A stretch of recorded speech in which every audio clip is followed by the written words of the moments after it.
মায়ের জমি বিক্রি করে টাকা পয়সা নিয়ে মাকে বাড়ি থেকে বের করে দেয় ছেলেমেয়েরা। অগত্যা আশ্রয় খোলা আকাশের নিচে। প্রচন্ড শীতে থাকতে না পেরে অবশেষে পূর্ব বর্ধমান জেলার কালনা কোর্ট প্রাঙ্গণে প্লাকার্ড হাতে বৃদ্ধা। সেই খবর কালনা মহকুমা শাসকের কানে যেতেই তিনি দেখা করলেন বৃদ্ধার সাথে, ব্যবস্থা করলেন দুপুরের খাবার, রিলিফের কিছু চাল ডাল ও নিজের পকেট থেকেও কিছু নগদ অর্থ দিলেন কালনার মহকুমা শাসক শুভম আগরওয়াল। মায়ের জমি বিক্রি করা টাকা হস্তগত করে গর্ভধারিণীকে বাড়ি থেকে তাড়ায় ছেলে ও মেয়েরা। এরপর তিনি মহকুমা শাসকের কাছে লিখিত অভিযোগ জানান। ভবানী চৌধুরীর বাড়ি পূর্বস্থলী 1 নম্বর ব্লকের সমুদ্রগড় নতুনপাড়া গ্রামে। 85 বছর বয়সের ওই বৃদ্ধা নদিয়ার বাপের সম্পত্তি বিক্রি করে 15 লক্ষ টাকা পেয়েছিল বৃদ্ধা। সেই টাকা ছেলেমেয়েরা হাতিয়ে নিয়ে বাড়ি থেকে বের করে দেওয়ার অভিযোগ। বৃদ্ধা বলেন, এই কনকনে শীতে আমাকে রাস্তায় রাস্তায় ঘুরতে হচ্ছে, আর তাই আমি এক সহৃদয় ব্যক্তিকে সহায়তায় কালনা মহকুমা শাসকের দ্বারস্থ হয়েছে। ওই বৃদ্ধার এক কন্যা কালনা শহরের কোর্টের মোড়ে থাকেন। বৃদ্ধার আরো অভিযোগ, গত কয়েকদিন আগে তার বড় জামাই তাকে মুখে লাথি মারে। এই প্রচন্ড শীতে খোলা আকাশের নিচে না খেয়ে আর থাকতে পারছেন না বৃদ্ধা। অবশেষে দ্বারস্থ মহকুমা শাসকের কাছে। মহকুমা শাসক বৃদ্ধার কাছে গিয়ে সব শুনে তাকে সাহায্য করেন, কথা বলেন পূর্বস্থলী 1 নম্বর ব্লকের ডেভেলপমেন্ট অফিসারের সাথে। এরপর গাড়ি করে ওই বৃদ্ধাকে সমুদ্রগড়ের ব্লক অফিসে পাঠানো হয়।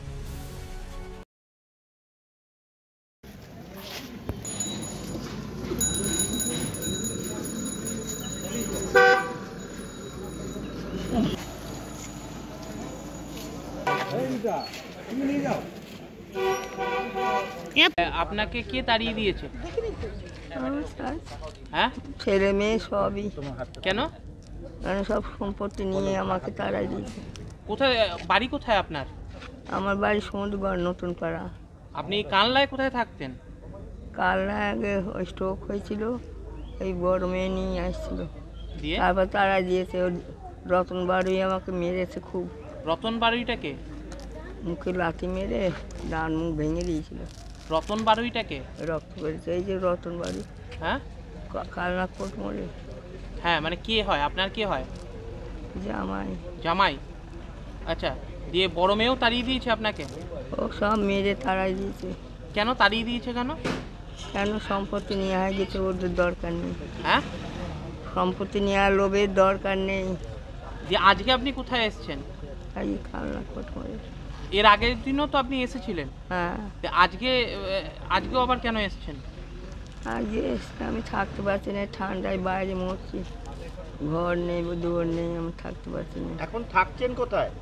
ওই বাইরে ছিল। খাবো কোথায়? থাকেন কোথায়?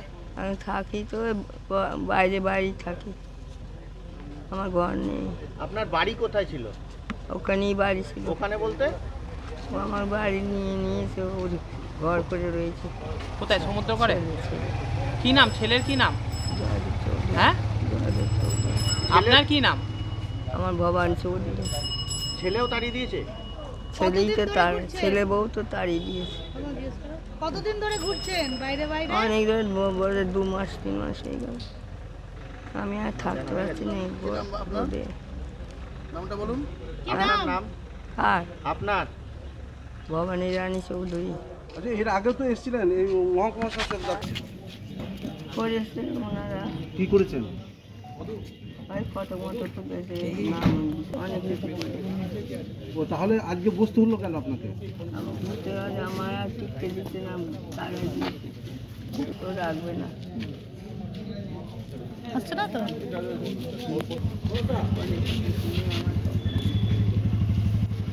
বুঝেছি।